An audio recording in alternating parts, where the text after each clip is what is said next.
Good morning, everybody, and welcome to another edition of the Renew Podcast. I am your host, Kristen Andre, joined by my marvelous Miss Mendoza, co-host extraordinaire this morning.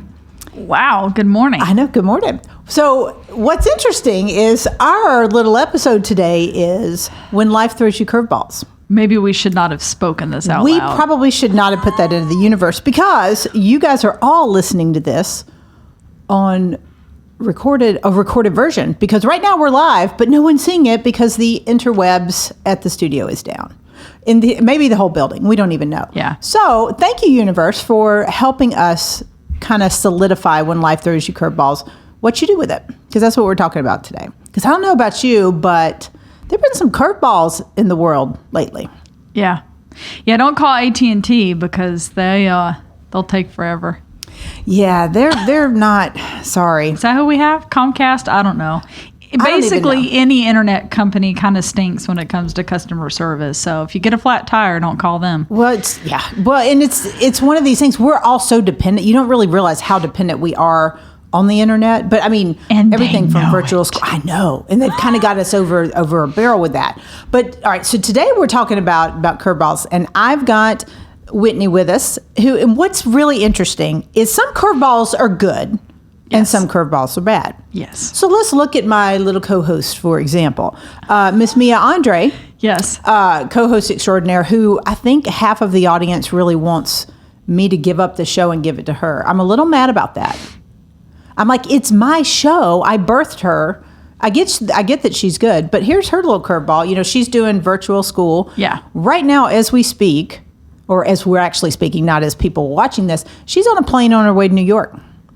So she decided for her birthday trip, her birthday money, she wanted to use to take a trip to New York with her sister, because her sister's up there. My oldest is up there in law school. Yeah. And she was just home for a few weeks, which was awesome to get to see her. So they are on a plane. They left the house at 6 this morning, flying to New York, and Mia's going to take her finals from up there virtually, and they're going to just hang out. Now, you know the first place she's going. She's going down to 30 Rock. 30 Rock. So here's a good curveball. Yesterday, because she's obsessed with SNL. Uh-huh. She follows, I don't know, everybody from there. Yesterday somebody posted something that they're giving away tickets to the finale taping of SNL. Holy smokes. Did she win? We don't know. So you had to write an essay, write an email as to why you should get the ticket. So she wrote her just normal email. Well, her sister, Bailey, my oldest, wrote one that was so good and put clips and pictures of Mia doing some of her skits. So I am hoping, so if anybody's listening's got some hookups at SNL, but that would be the coolest curveball. Well, that would be, because they were going to 30 Rock anyway. Yeah. But I think if they could score tickets to that, and they were really strict, like you have to have been had your final vaccine at least 2 weeks ago. They're being very, very cautious with everything still going on in New York. But both her and Bailey qualified. So we're waiting to hear. We're waiting to get an email back. She will probably pass out. But those are good curveballs. Yeah. Well, I mean, we spoke the internet curveball, I guess, into existence. So I'm going to claim it. Mia, you're going to win. Right. And then let's see. All right. So Matt, our other co-host, they had the debut of their show on Discovery Channel last night. So if you guys haven't seen Dirty Motor Truckers, check that out. So that was season 3. Had to walk through that one, didn't you? Had to walk through that one. Almost said it. I said it right. But it was a cool episode. I saw it. Yeah, so that was season 3 on Discovery. So that aired last night. Good. Now, curveballs with that is they were changing the date a little bit. So they finally got to air it last night. It was an awesome episode. You guys should check it out because we want some good curveball ratings there. But then we come to Miss Mendoza and myself. Oh. Right? So Miss Mendoza has had a little bit of the 24-hour bug. I did. Unexpected. Yeah, I don't know what happened yesterday, but it's gone now. That's good. I didn't like it yesterday, though. And then my curveballs, you guys know, I guess the last time we went live was 2 weeks ago. Yes. And we're talking about life throwing curveballs. I had a funeral that day to go to, as you know. And myself, you know, one of my closest girlfriends lost her husband and her daughters, you know, their daughter's 7 and their father. It was awful. I mean, these are just unexpected. Yep. Another friend, you know, of ours, Matt's, that had lost his spouse, and they're just all these unexpected things. So I'm on my way to the funeral 2 weeks ago, wrecked my car. literally on the way to the funeral. And it's just like one of these things like, oh yeah, because I needed this today. And it's just, I wrecked it. I wrecked it before the gas shortage. They finally got me. They finally got the car in the shop, try to figure it out. We used my daughter's car. We go see my dad, all kind of cool stuff. Then we come back and they're like, yeah, okay, we're not totaling the car. I'm like, yay, because I love my car. But then I go to get my rental. And I sign up and they say, come pick it up. It's not a Nissan Leaf. Because I was going to the Bud event last weekend. Yes. So I was like, I kind of need an SUV. Yes. So I call to get the rental. And they say, come pick it up in the morning. We'll call you when it's ready. I'm like, fantastic. So they call me and they say, we've got your car. We don't have any gas. So they had the rental, but they didn't have any gas. Because as you know, you fools in Atlanta were lining up at the pump when you had and putting it in 9/10 of a tank and putting it in trash bags. Yeah.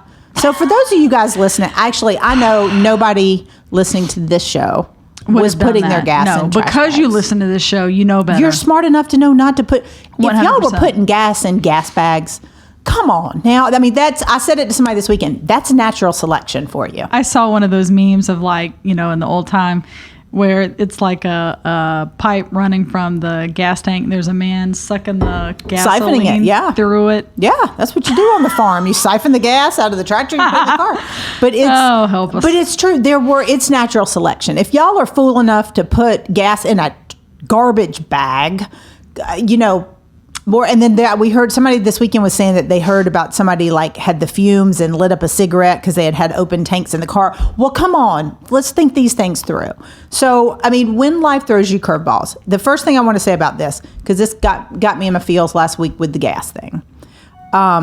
I feel like we should have a moment of silence. Should we have a moment of silence for the gas pumps? Here's what, but this takes it back to toilet paper, because I saw these memes like, I wasn't happy with how y'all handled the toilet paper. Yeah. Y'all better do better with the gas. But people panic. If you're out of gas, yes, go get gas. Now, my 16-year-old in her car was out of gas because that's what you do when you're a teenager. Yeah, that's true. So we actually needed gas. And my neighbors had some spare. They've got the tanks so now I did order a 5-gallon thing so I can keep it in the garage just in case.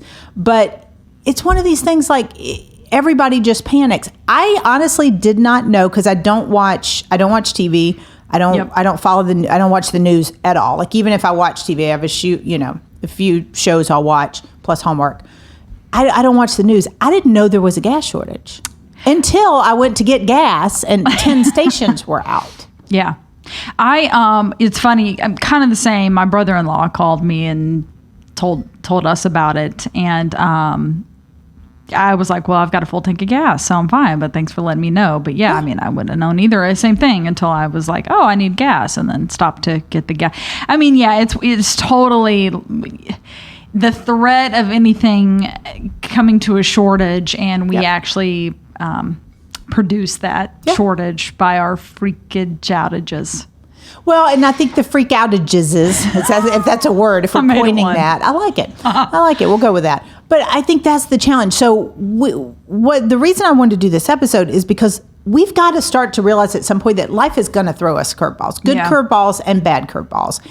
And it's how we react to them that really is what's going to matter in the long run. And if we're reacting a fool because we're hoarding gas or we're doing whatever, and people get bent out of shape. Y'all got to stop getting so bent out of shape for things, because people are like, oh, well, people are putting gas in tanks. Okay, maybe they were bringing it home for an elderly neighbor. Maybe they own a lawn service company and had to do it, or they had machinery that needed to run. Y'all quit judging people. Like, seriously. Except for those putting it in plastic bags. Except for those you have my permission. You can judge them, or we just let them naturally select themselves out, and we won't have this problem a year from now. Yep. But it's it's crazy, and it affected everything. Like, I couldn't get a rental when Matt and his group came in town this weekend. Their rental, they had a reservation and couldn't even get a rental because there were too many people. It's just the domino effect of it is crazy. And I understand the pipeline shut down and there was all the hacking and all that. So I'm not discounting that in the least. But what I'm saying is the reaction to it, I feel like made the situation worse. Yes, 100%. Because they had gas by the next day, at least enough for people to start filling up. Had you just filled up, if you needed gas. Now, Did we know how long it was going to last? No, I get that.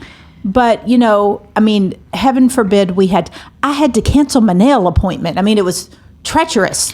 Well, and the other thing is, most people, I think, are still largely working from home. That's what I was saying. I mean, literally, I didn't. I mean, it sounds totally bougie, and it wasn't.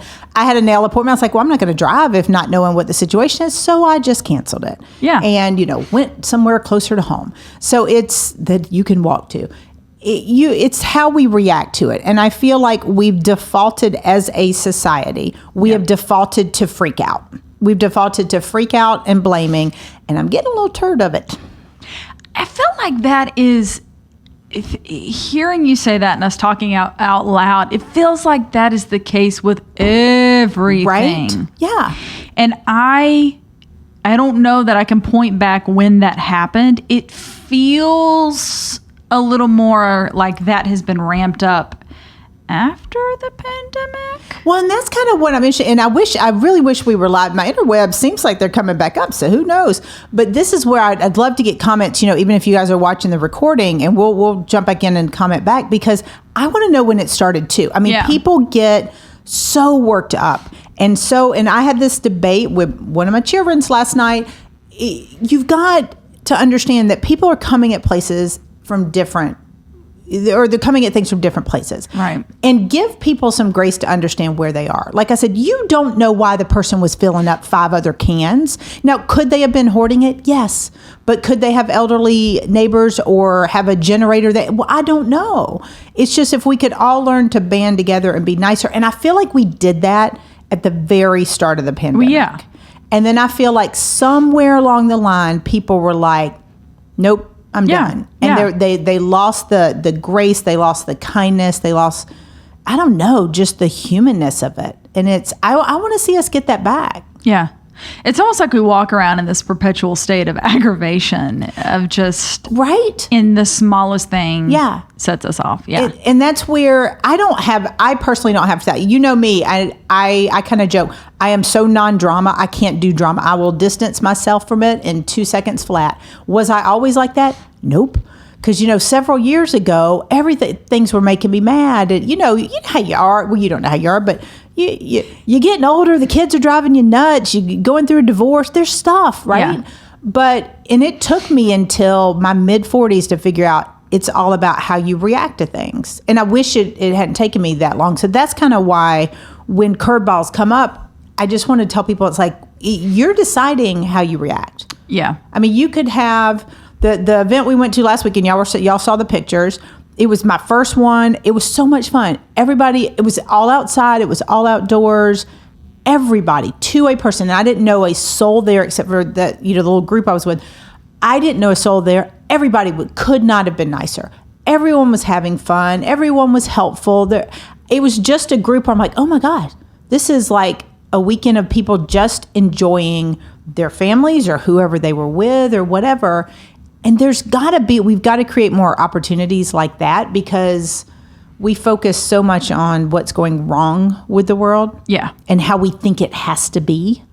And we aren't allowing opportunities for things being different or better. Maybe they're going to be better if we just let the curveballs fly and don't freak out over the bad ones. I think I have 2 assumptions. One, only 2? Well, 2. There's probably bullet points within the sub points. Got it. So one, I think that as you get older and as you go through more and more curveballs and realize that most of them don't kill you, you better learn how to navigate them. You're stronger in your next, well, I'm going to make this decision. I hope it works out for the best. If it doesn't, you kind of roll with the curve. Right. Versus trying to resist it. And that's just because your experience dealing with them. Yep. It's better. Yeah. Because I kind of feel that same way too. Like I even look back at myself 10 years ago and things that I freaked out about then, I don't freak out about now anymore. Yep. And then I kind of laugh about like, wow, I freaked out about that because this over here is way worse. Can you imagine? And it's so true. The things you used to It's that 5 second rule. If it is not, or 5 rule, if it's not going to matter in 5 years, don't give more than 5 seconds thinking about it. Yeah. I mean, we freak out over so much. I freak out over like a parking ticket or something. The other flip side of that is it kind of goes along the same as that statement of social media didn't make us meaner or nicer. It just revealed in a different way how we already were. So if you are already a more positive person, going back to like seeing that silver lining, you're not looking for the fake news, you're looking for the positivity in the world, that's what you're going to see. Versus your negative mindset and, cancel culture and a curveball. Now I don't know how to handle it. And so I think, again, the pandemic did a lot of that as well. If you were already a mainly positive person, then you were trying to look at this. You were trying to find the positive in it. Yes. Versus I think that's fair. Being negative. And so now I feel like you, because you're a positive person, you see, like, you went out, you took this event, it was wonderful, everybody wanted to be outside, you were making friends, versus like someone who would have been like, it's too crowded. Two different mindsets. Yeah. And here's the cool thing. You guys can pick your mindset. You're not hanging out with me if you got a negative one. Right. Because there's just too much. Life is too short. I mean, if we saw anything in the past couple of weeks, at least for, me and my friend group, life's short. And those curveballs, some of those curveballs you can't take back. I mean, that pitch is thrown and you're done. But you've got to focus on the things. And I'm not saying ignore bad stuff. Ignore bad stuff or just assume it doesn't happen. But I'm just saying, when it does, try to figure out how you can get past it. Yeah. And then, it's curveballs are one of it, but it's part of it too is realizing that everybody's getting stuff thrown at them differently. And it's being prepared. Yeah. Because you don't know if, the pitch that's coming is a good one or a bad one. You just don't know. You don't know if it's going to hit you in the head. All my baseball analogies here. Look at this. You don't know if it's going to hit you in the head, or you don't know if it's going to be right down the middle. I mean, you never know. So I think you've got to, first and foremost, be prepared. And the way to do that is have a positive attitude. Try to seek out positivity. And then prepare yourself for what life could bring. I mean, we'll do another episode on kind of, we called it when crap hits the fan type of stuff, because there are, we are seeing you do have to be prepared financially. You do have to be, making sure that you've got everything buttoned up, because sometimes that's where a lot of people go to the negative, is they're not prepared. Yeah. You guys out there spending your stimmy checks at Gucci right. with $0 in your savings account, you're going to be negative the next time a curveball gets thrown at you. Yep. And you know what? Is it your prerogative to go out and buy $1,000 pair of Gucci's with your stimmy checks? 100%. Just don't come bitching to me when you're out of money a month from now. 100%. Does that sound opinionated? Yep. Am I okay with that? Yep. But it's, like I said, it's everybody can make their own choices, but you have to live with the consequences of your choices. And if it's going to affect other people negatively, you gotta take some ownership. Yeah. Yeah. And those are, going back to your control the controllables, that is a controllable, deciding where you want to spend that money, right? Or the way you view the world. I mean, 100%. There are some things. I'm thinking about your friend that lost her husband. That is something that you're blindsided. Totally blindsided. By. Totally and blindsided. So, and that, that's a little bit different because there's emotions involved and different processes and things like that. And it's a long process, and and there's no right or wrong emotion. Yep. That's what we kept saying. We kept telling her, we're like, you feel what you feel. Like none of us know. We haven't experienced. Thank goodness we haven't experienced that. But it's just, these are. Some curveballs are massive, and those are the ones that, like, everybody around you pours into you. Mm-hmm. Some curveballs are minor, so quit making the minor curveballs major. Yeah. Well, it also... It is control the controllables. I like that. Nice plug from the book. I've got my You're Not For Everyone cup that I ordered from Piper Lou, and I learned from my new friend Sabina this weekend, labels out. You got to put the labels out so you can promote whatever you're doing. Oh, very nice. I like it, so I'm going to have to start drinking like this. Out. So. Labels out, guns out. Labels out. So. But and as that just points back to choosing that positive mindset and not to be morbid, but we hear things like that happening. We hear songs of like, live like you were dying. If today was your last day. Love that song. Okay. But sometimes I don't know that we're actually hearing it. Like, what if truly today was? And you're going to worry about trying to collect gas in a bag or got a flat tire, and I don't know, and again, there's different levels of curveballs, and some are, golf ball size. I'll get it out eventually. Where others, it's a basketball size. And so sure, you have to handle them a different way. And I think that's the thing. I think it's all the little things that we're freaking out about that take away the big time focus, and that also drain you for when something big does happen. It's harder to handle. And that's the thing is, if we're spending all our energy dealing with the little curveballs, with the ones that honestly are inconsequential to our lives, and let's think about it. Most things are. So a spouse, a child, 100%. A great friend passing away. Massive curveball. That is. Those are the curveballs that you need to pour your energy in, and then when they hit your friends, you need to pour into them. But the little things like, not landing a deal, or, even my car wreck. I remember, because I had texted, obviously, my little, my tiny little circle. And I remember, one of my friends responded, he goes, "It's a car.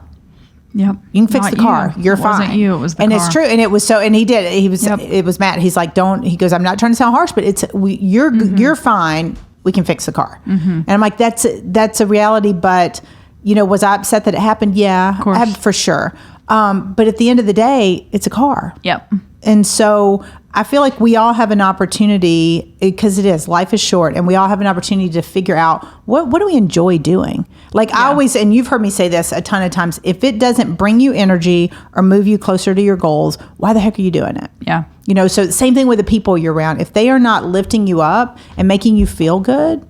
And I spent way too many years with people that just drained me, where I was like, Mm-hmm. Some of them I dated for too long. Yeah. Right? Yeah. But it's one of these things you get to take control. We all get control of our lives. Yeah. So the curveballs are going to come.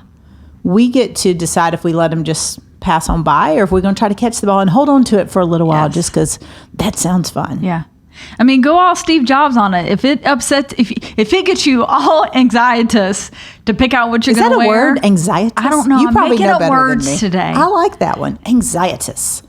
All right, it Whitney. may not be. So what did Mr. Jobs say about the anxietous? Because he always wore like the same black turtleneck. He just got up and wore the same thing every day. There's someone that wears black every day.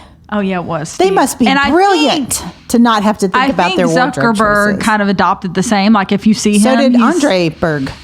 But I mean, that's fantastic. And I'm kind of the same. I have more color in my closet. Yeah. But I have 3 non-black things in my closet. In my mind what to put together. I usually don't deviate from my combos. Yes. Combinations. Well, you just have to know your palette. You know, Amy, you've met Amy. So you don't get all freaked out. Go call Amy. Don't get freaked out. You've met Amy. Amy's the stylist I work with. She's fantastic. And Amy, we tease Amy because her color palette is dirt. She likes the tans and everything. I wear all black, as everyone knows. I can assure you our friend Tommy will be commenting on my black wardrobe today, because he always does. Tommy, we love you for that, but I'm going to keep wearing black. But it makes it easy. It's one less thing I have to worry about. And I like black. Same principle. Just happen to like it. Don't freak out about the little stuff. I will also be posting, and I will post it today, because I came across this article. It was, hold please. Let me see if I can find it. Oh, it's not up. I'll have to find it. But it's 10 things to know about women that wear all black. Oh. It's awesome. And they are fantastic things. So I'm going to embrace it. Probably but again, number one, when life throws me curveballs, I can just grab my trusty black shirt, or one of my 18 trusty black shirts, and roll with it. But that's the thing is, it's funny because I do get because you've seen the comments online. I do get teased about that a lot. But I love it. And it's me, and I could care less what people think. But I think that's why they tease you. I know, and that's fine. You know me. But throw it at me. I'm good. But what's interesting about it is, relating it to curveballs is I don't have to think about it. Like, and it's just me. I don't have it. I put zero energy into it. Yeah. Whether somebody says anything or not. But that's the thing about curveballs. It's like, it depends on how you put it. Some people may get all upset about things as small as that, because what you wear is trivial in the grand scheme of things. It is. No offense to anybody, because we do have a lot of stylist friends and people in the fashion world that we're friends with, and I love fashion. I just love it in black. But it's not to trivialize it. It's just that everyone has to make choices. What's a big rock for them, what's a big thing, which is actually all the more reason to go call a stylist. Let them tell you what looks good on you, so that you're presentable and you conquer the world. But you shouldn't be stressing out standing in front of the closet going, what am I going to wear today? And then you're late. And then you're trying to speed, and then it's just, and then it all snowballs. But it is, I mean, because it's funny, because Amy Nelson, who I work with, she's fantastic, and she even because like a good stylist, they know brands and everything. Because I'm like, oh, I like this pair of shoes. She goes, they won't fit you. Like, I'm like, I haven't even tried them on. She's like, that brand's not going to fit you. And she can tell me based on how I'm built and everything like that. Here's the brands that'll fit you, and here's what looks good, and here I'm gonna call Amy one day. She's so good. You should. I'll hook you up. You one day, Amy. I'll hook you up. But it's and then Salita, who you met, she's a stylist too. So it's just good. Yeah. It is, but it's people out there. Not that we could do a whole episode on fashion. So we've done it before. But there are people out there that know their stuff in their respective field. Like I am. We kind of say I do business and lifestyle strategy. I like to take people from here and get them here. That's my whole thing. But part of that has to do with who you're surrounding yourselves with. It has to do with finding your people. It has to do with controlling the controllables and using your strengths and all those things, and realizing, you're not for everyone, that you've got to be you. Yep. And I think that's where these curveball things come into place. We're getting so bent out of shape about crap that really has nothing to do with us, I don't know, making our lives better, making our businesses better. What if we just did our own thing? You do you, boo, and we'll all be good. But quit getting mad at other people for trying to do them. I like it. I was trying to come up with a rhyme of you do you, boo, and I'll do me too, but there's probably something better out there. Because I feel like that could go down. That may have a lot of meanings. Sorry, that wasn't what I was going for. I know. But it's kind of like you do you and I'll do me. But it's just, there's a tagline somewhere. Do you think that people allow that? Meaning from others, or like allow myself? Others to do things their way. And let me explain a little bit different. You guys know I've said this before. My circle is my inner circle is super small, and very intentional. And we're not all the same. Like my closest friends and I are very different from one another, but our values are the same. Our love of life is the same. Our striving to be positive and to help others, those are all the same. But we're different people in terms of likes and how we show up and all that. But we are so comfortable with ourselves and comfortable with the people in my group that everybody can be themselves, authentically them, and there's no judgment. There's no trying to make them into somebody else. But I don't know that the world as a whole can do that. If they're not just like them, they want to. And I was fussing at one of my I'll throw her under the bus. I was fussing at Bailey about this yesterday. Not fussing, but we had a discussion. I'm like, just because somebody, it's not fair to assume something about somebody or judge somebody or something or hold them to a standard when you don't actually know them.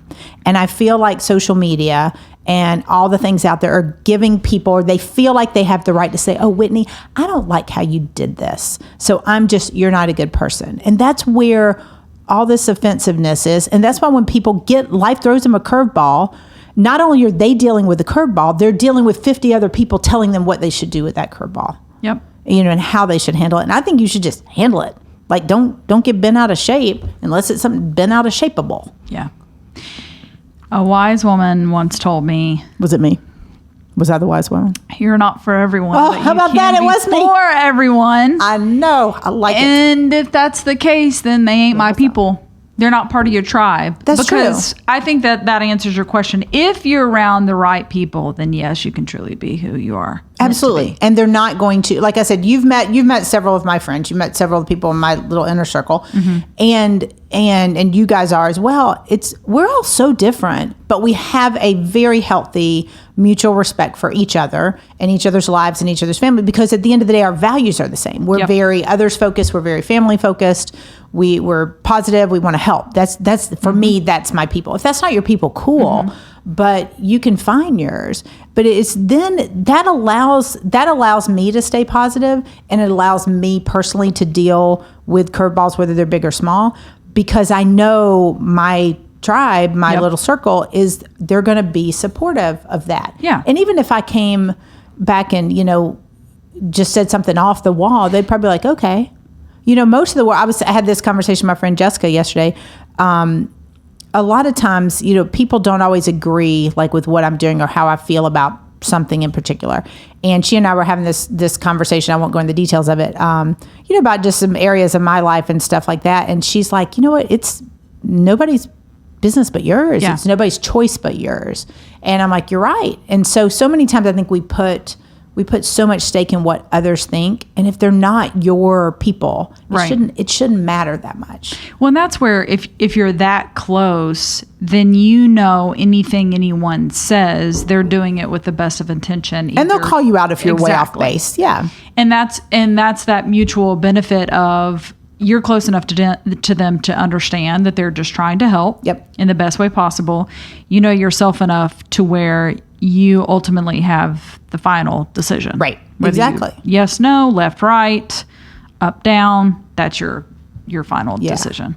It's just, there's so much opportunity, I think, for all of us I don't know. I just want the world to be kinder. I do feel like and I've said this before, with the pandemic last year, and we're more than a year into it. We're in Georgia, where things have opened back up. Mm-hmm. I know Florida's opened back up a lot. Some of the Southeast has. New York, not as much. LA, not as much.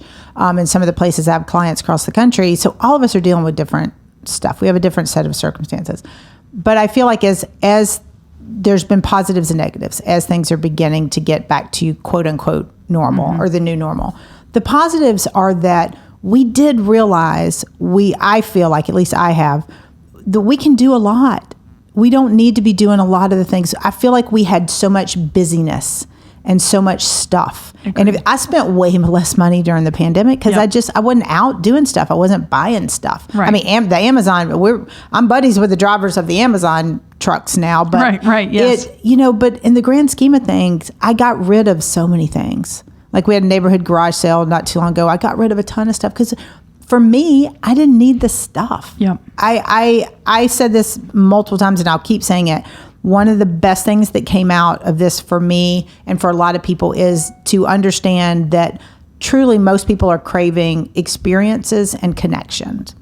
And they want to connect with other people and they want to experience life with other people. Yep. That came out loud and clear for me. And I think it did for a lot of my friends as well. So that to me was like, why are we spending so much money on stuff?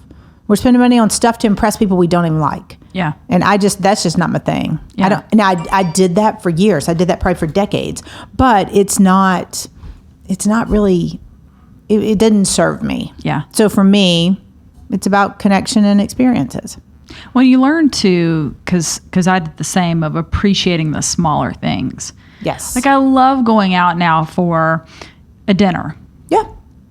With Isaac, the family, like just being able to get out, and we'll sit there for 2 hours, right? We'll go all the way from the dinner, dessert, and we'll sit there and have coffee and just talk and enjoy one another. And that is all the more special now because we experienced that point in time where you couldn't do that. I think it made us slow down a little bit. Yep. And that's where, with all of this, it's trying to figure out what we want to take from it. And I know, and I hate to quote him, but Dave Hollis during the pandemic at the beginning, he said, in the rush to get back to normal, take a minute to figure, I'm paraphrasing, but take a minute to figure out what parts of normal are worth rushing back to. Yep. And I think that was such a brilliant quote. Yes. Because he didn't rush back to some things, but Sorry, I couldn't. But he's handled some things better than others. Yeah, some things better than others, some things not. But who are we to judge? We don't know their situation. That's true. Sorry. But there's, with that, we've all got an opportunity. And that it's speaking to the curveball thing again, is we need to figure out what's worth our time and our energy and what's not. And some of y'all need to put on your big girl and your big boy pants and realize that things are not as dire as you're making them out to be. Yeah. I mean, they really are. It was it's so funny. And it's interesting how, like, I don't know if you've ever done this, but you'll hear like a message on Sunday and then you'll go throughout the week and it'll come back in completely different directions. Okay.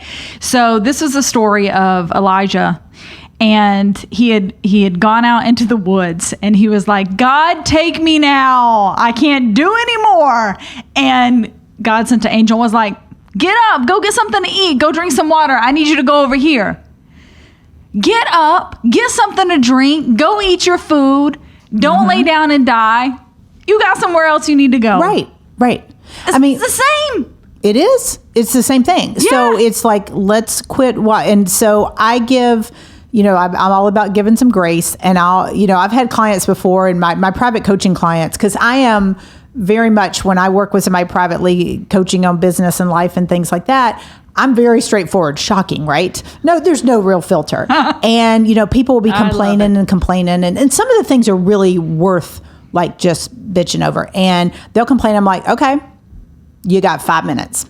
And then, and then they'll get off the call. I'm like, you can be ticked off for the next minute, but then I need you to go do your stuff. It's done. Yeah. And now, granted, I'm not saying that about major things, but most of the things we're getting our big girl pants in a wad about are minor things. So it's that, I think it was I feel like was it Mel Robbins that wrote 5 Second Rule? I feel like it was Mel Robbins that wrote 5 Second Rule. She's phenomenal. If you guys don't follow her, I got to meet her and hear her speak years ago at one of Tori Johnson's events when I was up in New York, when we were living up there.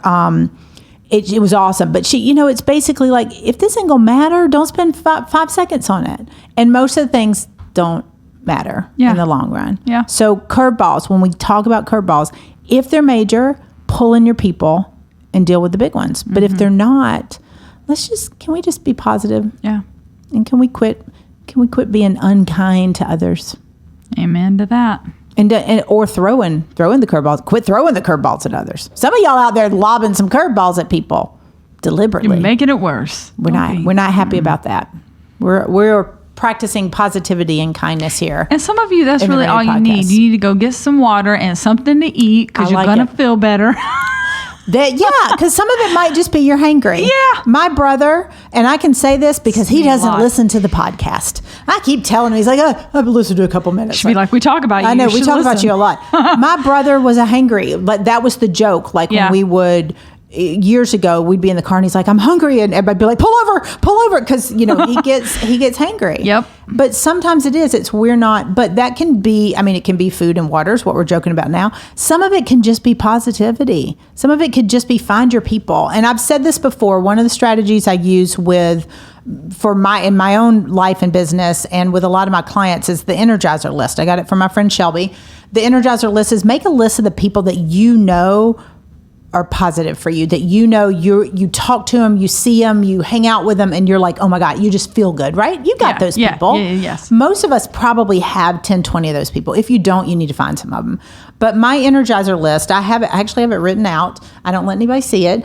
It's just for me. It's in a little tablet. But what I do is I have to have one person for my Energizer list on my schedule or calendar each week. It could be a catch-up phone call. It could be lunch. It could be anything. It could be drinks when I'm done with 75 hard. But whatever it is, it's just taking time to intentionally make sure I've got somebody in my calendar that no matter how crappy my week is, I know I'm going to feel good about. Yeah. Like I know who I can call and they're going to be in a good mood, or who I can go do something with. That's important to keep things positive. Yeah. All right. So Whitney, we're ready for the curveballs this week. I'm ready. It's only Tuesday. Let's go. I know we've had good, like I said, curveballs come in good and bad pitches or packages. So when they do, what are we doing? Get some to drink. Get something to drink. Get a pitcher. No, catcher's mitt. I know baseball. Get a catcher's mitt. Catch that curveball. I was actually a catcher. I played You fast were pitch. I not. kid you not. Holy smokes. When I played softball, when I Tell played you slow what. pitch, I played second base because I was really short. But then I grew, and then when I started playing fast pitch, I was a catcher. I was always the one out in the field because I was scared of the ball. I was a Not catcher. anymore. I was a catcher. 34-year-old Whitney would be. Yep. I remember I took over the catcher position. My friend Kim had aged out. Kim Bragg, she watches the show sometimes, too, from high school. Kim's like 6 feet tall. I was like 5'4" maybe at the time. My shin guards went up to, I don't know, my chest. But I loved it. It was fun. You were all padded up. You can't really get hurt. I wasn't necessarily a great catcher, but I played it nonetheless. So much better shape than I was now. All right. So guys, curveballs are coming. Be ready for them. Get a drink. Keep moving past it, and make sure you are staying positive and not judging other people. Let them do them and you do you, boo. So we will see you guys next Tuesday for another episode of Renew. Have a fantastic week.